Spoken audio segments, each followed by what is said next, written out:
नमस्कार, मैं पेन वाजपेयी अपने YouTube चैनल मेत पेन वाजपेयी पे आपका बहुत बहुत स्वागत करता हूं। ये वीडियो एसएससी सीजीएल 2022 के उन एस्पिरेंट के लिए बहुत ज़्यादा इंपॉर्टेंट होने वाला है जिनका 6 और 7 तारीख को एग्ज़ाम लगा हुआ है। ठीक है, 4 और 5 को कोई एग्ज़ाम आपका नहीं है, डबल एओ का एग्ज़ाम है 4 तारीख को आपका। ठीक है, तो अगर आप देना चाहते हैं तो वो एग्ज़ाम आप दे सकते हैं, अदरवाइज़ कोई प्रॉब्लम नहीं है, आप स्किप भी कर सकते हैं उस एग्ज़ाम को। ठीक है, तो बात करेंगे यहाँ पे कंप्यूटर के क्वेश्चंस की कि कंप्यूटर में जो मोस्टली जो 2 और 3 तारीख को आपका पेपर हुआ है वहाँ पे किन टॉपिक से मोस्टली क्वेश्चन आ रहे हैं। तो आपके पास अब इतना टाइम नहीं कि आप पूरा पढ़ो, तो आपको ज़रूरत है कि जिस हिसाब से चीज़ें आ रही हैं इतना पढ़ लो ताकि आप क्वालिफाई कर जाओ, क्योंकि यहाँ पे क्वालिफाई करना भी बहुत ज़रूरी है आपके लिए। जो 18 नंबर मिनिमम आपको लाने हैं यूआर कैटेगरी वाले बच्चों को, वो आपके कैसे आए, क्योंकि जो एग्ज़ाम है कंप्यूटर में जो क्वेश्चन पूछे जा रहे हैं वो काफ़ी टफ पूछे जा रहे हैं। तो आपको बहुत ज़्यादा इसमें रिस्क लेने की ज़रूरत नहीं है। पता चला कि आप क्वालिफाई भी ना कर पाओ इस एग्ज़ाम को। तो इस वीडियो को बनाने का पर्पस सिर्फ और सिर्फ इतना है ताकि जो इम्पोर्टेंट चीज़ें हैं उनको अगर आप अच्छे तरीके से रिवाइज़ कर लोगे तो लास्ट टाइम पे आपका काम चल जाएगा और कहीं ना कहीं आप इस एग्ज़ाम को क्वालिफाई कर लोगे। अगर आप क्वालिफाई कर लेते हो तो मैक्सिमम जो पोस्ट है वो आपको मिल जाएगी। जहाँ पे सीपीटी आपका होता है वहाँ पे इसकी कट ऑफ अलग से बनेगी। जैसे 2021 में जिन पोस्टों के लिए सीपीटी आपका होता था उनके लिए आपकी इसकी अलग कट ऑफ बनेगी। तो भले ही वो पोस्ट ना मिल पाए, लेकिन अगर आपके मार्क्स अच्छे आते हैं तो अगर सिर्फ क्वालिफाई कर लोगे तब भी आपको एक ठीक ठाक पोस्ट यहाँ पे मिल जाएगी। तो चलिए स्टार्ट करते हैं विदाउट आपका टाइम ख़राब किए हुए।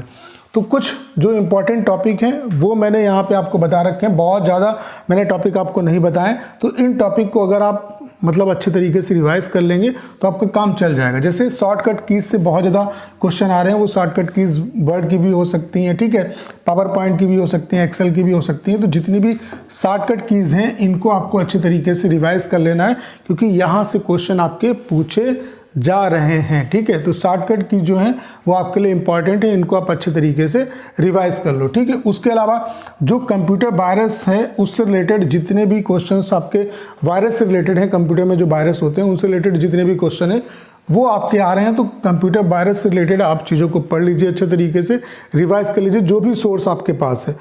वरना आरवीई वाले जो सर हैं शुभम जैन सर, उन्होंने कंप्यूटर की पीडीएफ प्रोवाइड की है, तो आप उसको पढ़ सकते हैं, उसमें काफ़ी अच्छा कंटेंट है।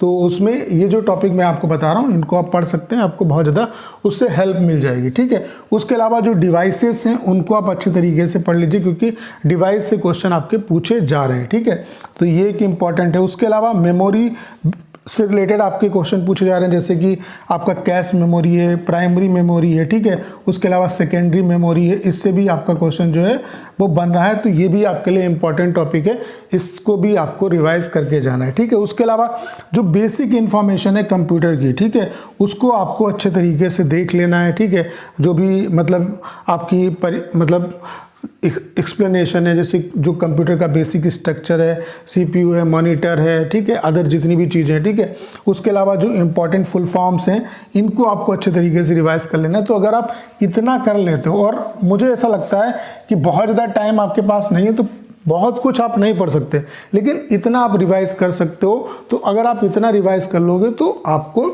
आराम से जो क्वालिफाइंग मार्क्स हैं वो आपके आ जाएंगे। और दूसरा, आप सभी को ये सलाह देना चाहता हूँ, देखिए आप सबसे जो बड़ा काम आपको करना है वो ये है कि बहुत ज़्यादा अटैम्प्ट के चक्कर में नहीं पढ़ना है। जिनका 6-7 तारीख को एग्ज़ाम लगा हुआ है, आपको एक्यूरेसी पे अपना काम करना है। थोड़ा बहुत अगर आप लेना चाहते हैं रिस्क तो थोड़ा बहुत कैलकुलेटिव रिस्क लीजिए, बाकी बहुत ज़्यादा अटैम्प्ट आपको इसके पीछे नहीं भागना है।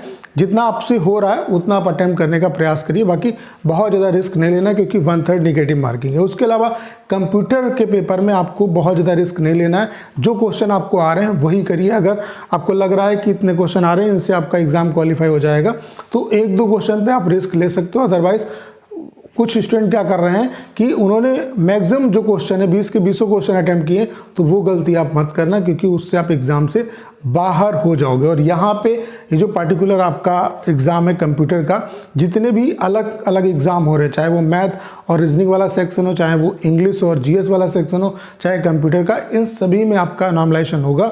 तो नॉमिनेशन यहाँ पर भी होगा। उसके अलावा जैसे CSS है, ठीक है, उसके अलावा आपका कस्टम वाली जितनी भी डिपार्टमेंट है उसमें आपका जहाँ पे पहले CPT होता था उनमें कंप्यूटर की भी कट ऑफ बनेगी, ठीक है। तो जितना आप बेहतर कर पाओ वो अच्छा है, लेकिन कम से कम क्वालिफाई आपको करना है। तो ये जो टॉपिक मैंने आपको बताए इनको आप रिवाइज कर लो अच्छे तरीके से, इनसे आपका काम चल जाएगा। तो उम्मीद करता हूँ कि सारी जानकारी आप अच्छे तरीके से समझ पाए होंगे। आपको करना क्या है, इस वीडियो को ज़्यादा शेयर करना है। उसके अलावा अगर आप चैनल पर नए हैं और आपने अभी तक इसे सब्सक्राइब नहीं किया है तो प्लीज़ चैनल को सब्सक्राइब करना मत भूलिएगा।